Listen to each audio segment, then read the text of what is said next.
안녕하세요. 7조 브루드 CNS 팀 발표자 이수빈입니다. 딥러닝 활용 상담 품질 평가 알고리즘 구현 발표 시작하겠습니다. 발표 목차입니다. 크게 프로젝트 개요 후에 기획은 세 파트, 서비스 기획, 기술 개발 기획, 운영 기획으로 이루어져 있으며 프로젝트 기대 효과 및 한계점을 마무리 지도록 하겠습니다.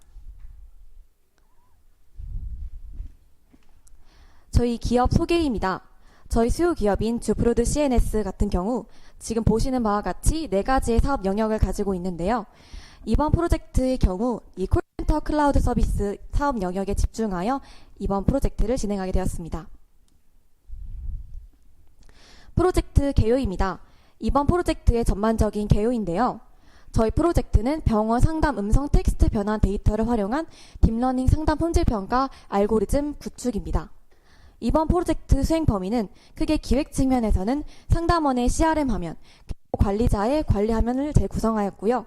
이 화면에 들어갈 수 있는 딥러닝 알고리즘을 구축하였습니다. 알고리즘의 경우 정확도를 70% 이상 높이는 것이 이번 프로젝트의 목표였습니다. 팀 빌딩 및 역할입니다. 팀 빌딩 같은 경우 저희 팀은 기획과 분석 및 개발팀의 2팀으로 진행하였는데요. 기획의 경우 서비스 화면을 설계하는 것을 주로 진행하였고 분석 및 개발의 경우 적합한 알고리즘을 관련하여 설계하고 발전하는 것을 주로 담당하였습니다. 프로젝트 진행 방법입니다. 저희가 프로젝트 진행에 있어서 가장 중점적으로 두었던 것은 기존 서비스를 조사하여 부족한 점을 발굴해내는 것이었습니다. 이를 보완해낼 수 있는 보완 서비스를 설계하고 기획하여 이를 구현할 수 있는 알고리즘을 기획하였고요. 이 알고리즘을 들어갈 수 있는 적합한 형태로 데이터를 가공하고 최종적으로 모델을 구현하고 한계점을 검토하였습니다. 프로젝트 데이터입니다. 저희가 주로 분석과 개발에 활용한 데이터는 바로 병원 상담 음성 데이터를 텍스트로 변환한 약 500여 개의 데이터입니다. 이 데이터는 상담원과 고객의 대화로 구성되어 있습니다. 이 데이터를 저희의 딥러닝 모델에 들어가서 최종적으로 결과가 나오게 되었습니다. 추가적으로 기획에 활용한 데이터는 2가지입니다. 첫 번째로 상담원 평가 항목입니다. 기존 고대 안암 병원 등에 있는 상담원 평가 항목 데이터를 재구성하여 딥러닝 모델에 활용하고 채점할 수 있도록 적극성, 전달 능력, 경청의 3가지 지표로 재구성하였습니다. 두 번째로 상담원의 CRM 화면 및 관리자의 상담원 평가 화면입니다. 앞서 말씀드렸던 상담원들이 보는 그리고 평가자들이 보는 서비스 화면 재구성한 데에 이를 활용하였습니다.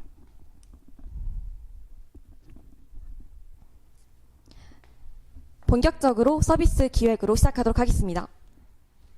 저희의 프로젝트 목표인 딥러닝을 활용한 상담 음성 알고리즘 구축 왜 필요한 것일까요? 저희는 그 첫 번째 이유로 상담 관리자의 상담원 평가 어려움을 꼽았습니다. 이 상담원 평가 어려움은 크게 2가지로 말씀드릴 수 있을 것 같은데요. 첫 번째로는 상담원을 평가하는 평가자들이 상담원의 모든 콜을 듣고 평가할 수는 없다는 점입니다. 예컨대 100건의 콜이 있다고 하더라도 2건만 듣고 상담원의 모든 콜을 평가해야 되는 어려움이 존재합니다. 두 번째로는 기존 평가자가 상담원들을 평가하는 지표로서 툴로 제공되는 것은 키워드 중심입니다. 즉 단어 중심의 탐색인데요. 저희는 이것에 더해서 단어가 아닌 맥락 분석을 추가적으로 평가 시스템에 도입하여 보다 효율적인 시스템을 만들려고 기획하였습니다. 현재 서비스에서 보충되어야 될 점 2번째는 바로 상담원 교육의 비효율입니다. 앞서 언급하였던 문제점들로 인하여 상담원 교육의 비효율이 발생하고 전반적으로 콜 점수를 시각화하여 모니터링할 수 있는 시스템이 어렵기 때문에 이번 프로젝트에서는 전반적 콜 분석을 통해 상담원 교육 및 재교육을 제공할 수 있을 것으로 기대되었습니다. 이를 구현하기 위한 개괄적인 서비스 시나리오입니다. 저희가 사용하는 데이터는 STT 엔진을 통하여 음성이 텍스트화된 데이터입니다. 이 데이터가 전처리 되어 지금 보시는 이 딥러닝 모델에 들어가게 되고요. 이 딥러닝 모델에 들어간 상담 분석 결과, 적극성 몇 점, 전달 능력 몇 점, 경청 몇 점, 각각 3가지 지표에 대한 점수가 스코어링이 되게 됩니다. 이 결과는 상담원의 화면, 관리자의 화면, 개별 콜 화면에서 점수가 확인이 가능합니다. 기술 개발 기획입니다. 우선 데이터셋에 대해 다시 말씀드리겠습니다. 저희가 활용한 데이터는 고객 상담 음성을 텍스트 변환한 데이터 500여 건 이외에도 추가적으로 저희 팀에서 자체 제작한 상담 원문 44건을 이용. 이 데이터의 경우에는 모델의 정확도를 높이기 위하여 특정 키워드들을 중심으로 만든 데이터고요. 이 데이터들을 바탕으로 저희가 평가를 하게 되었습니다. 앞서 말씀드린 상담원 평가 지표를 재구성한 세 가지의 지표입니다. 적극성, 전달 능력, 경청이 그것인데요. 이 활용 데이터셋을 가공하여 저희가 적극성, 전달 능력, 경청에 대해 라벨, 즉 채점을 진행하였습니다.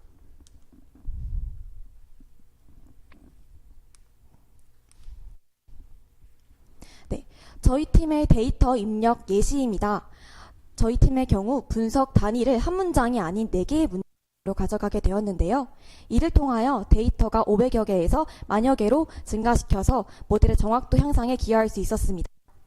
지금 보고 있는 예시는 적극성, 전달 능력, 경청의 부적합 예시입니다. 부적합 판별 기준에 어긋나는 기준이 있을 경우 저희가 부적합 라벨링 0을 표시하여서 라벨링을 완료했습니다. 본격적인 저희 모델 구조도입니다. 우선 데이터 전처리의 경우 자연어 처리를 위하여 형태에서 분석을 통해 키워드를 추출을 진행했습니다. 그 다음 토크나이저 라이브러리를 이용해 토크나 및 패딩으로 데이터 과정이 끝나게 됩니다. 저희 모델 설계의 경우 저희 핵심 모델은 바로 CNN과 LSTM 모델을 이용하고 있습니다. 저희 팀이 여러 모델을 시도해본 결과 해당 알고리즘으로 모델을 설계했을 때 가장 높은 성능을 확인할 수 있었습니다. 이 모델 내에서는 컴브 1D, 맥스풀링 등 드랍아웃 등등을 사용하여서 LSTM 인풋으로 사용하였고요. 최종적으로 저희 알고리즘은 멀티 인풋, 멀티 아웃풋 형태로 나오게 되었습니다. 결국 이 모델을 거친 콜은 입력 센텐스가 돼서 최종 스코어링이 되는데요. 3개의 지표에 대해서 각각 점수가 나오게 됩니다. 저희는 이 모델에 대한 평가를 확인하기 위해서 성능 확인 지표로 정확도를 사용하였음을 알려드립니다. 모델 성능입니다. 저희 모델의 앞서 말씀드린 그 44개의 저희가 만들어낸 데이터는 모두 트레인셋에 포함을 시켰고요. 8개의 비율로 진행을 하였습니다. 지금 보시는 바와 같이 정확도의 경우 3가지 지표 모두 95%를 이상을 넘는 좋은 결과가 나왔습니다. 모델 결과 중 인사이트 부분입니다. 지금 보시는 화면 같은 경우 50점 이하로 나온 대화들의 공통점을 분석한 화면인데요. 예컨대 경청의 경우 특례 연장, 검사 기록 같은 단어가 50점 이하로 나온 단어 중에서는 아래와 같은 단어들이 가장 많이 나왔던 것을 확인해 볼 수 있었습니다. 특례 연장이란 단어가 만약 있었을 경우 왜 이게 가장 점수가 낮게 나왔는지를 저희가 객관을 통해 이해를 해봤을 때 복잡한 부분에서 고객의 의도를 정확하게 파악하기 어렵다는 부분을 알아낼 수 있었습니다. 이러한 부분을 통해서 상담원을 교육시키는 데 활용할 수 있을 것으로 기대됩니다. 네, 모델 결과 중 콜 하나에 대한 결과값 예시입니다. 네, 이것은 실제로 저희가 채점했던 점수와 모델에 넣었을 때 모델이 예측한 점수인데요. 지금 보시는 바와 같이 오차가 크지 않습니다. 평균 오차가 1.03%로 상당히 작은 수치입니다. 이를 통해서 모델의 유의성을 확인해 볼 수 있었습니다. 그렇다면 방금 보여드린 수치를 어떻게 서비스 화면에 나타낼 수 있을까요? 프로토타입으로 구현해 보았습니다. 크게 상담원의 CRM 화면과 관리자의 화면으로 구성되어 있습니다. 앞서 말씀드린 대시보드를 도표로 간략하게 표현해 보았는데요. 이번 프로젝트에서 진행한 딥러닝이 활용된 부분은 보시면 파란색 부분입니다.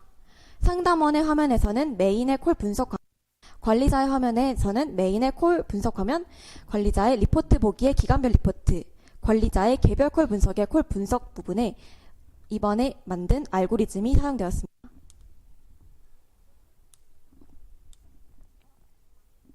지금 보시는 화면은 상담원의 개별 콜 분석 화면입니다. 자신의 콜에 대한 점수 확인이 가능합니다. 이 화면은 상담원을 관리하는 평가자의 홈 화면입니다.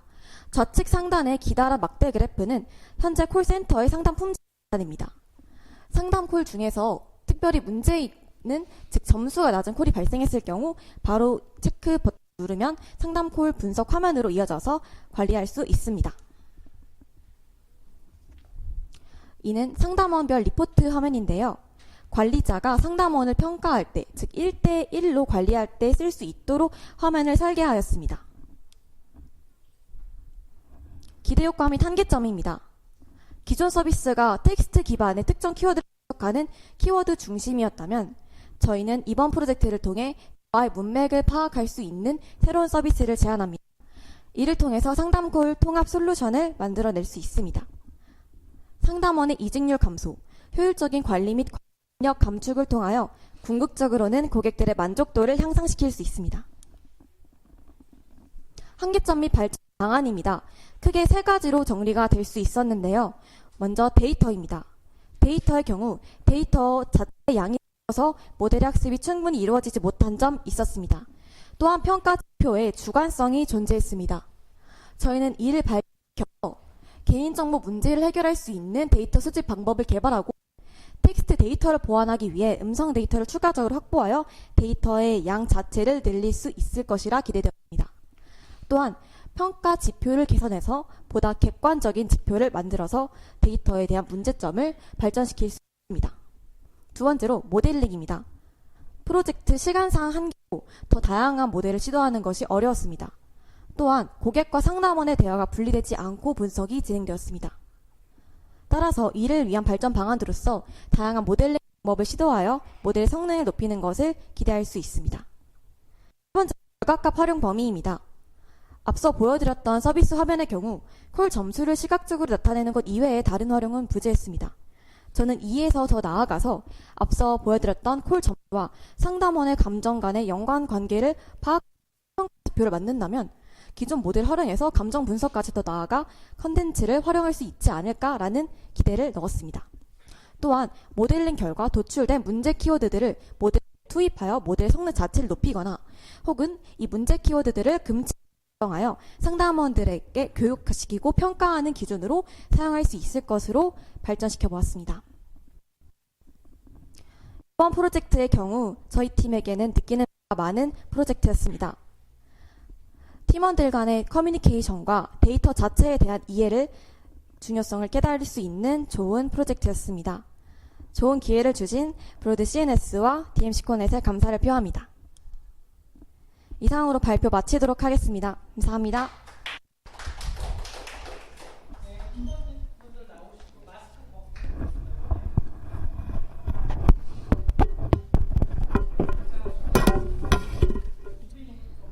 저 혼자요?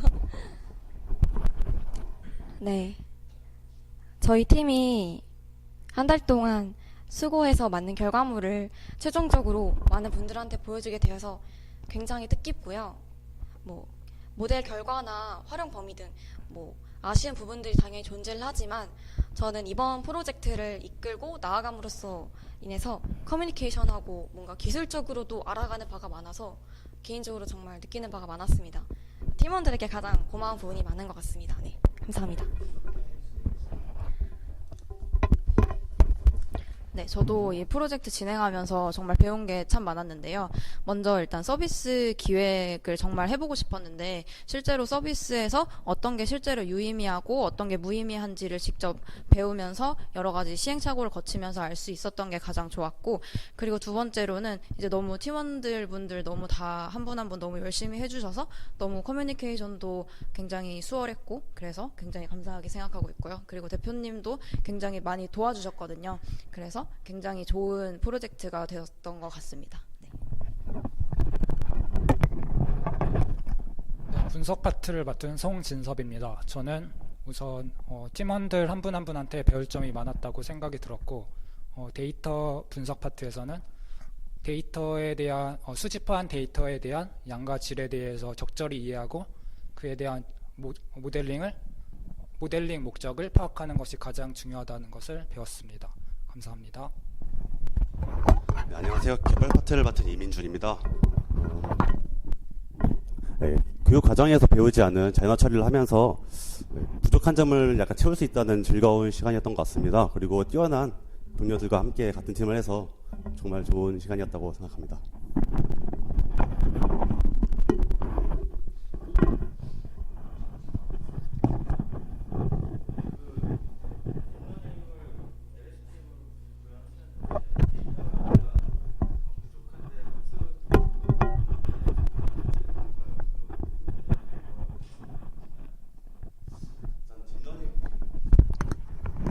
딥러닝 모델 자체가 여러 가지 시도를 해보면서 가장 성능이 좋은 모델을 찾아내는 게 가장 큰 목적이라 생각합니다. 그렇기 때문에 저희는 일단 데이터를 500개 정도의 홀 데이터가 있었는데 거기서 대화 단위로 나눠가지고 1개로 일단 데이터를 증가시켰습니다. 그 다음에 여러 가지 모델을 시도해보면서 가장 상당히 좋은 모델을 찾아내는 게 큰 성과가 있지 않았나 이렇게 생각합니다.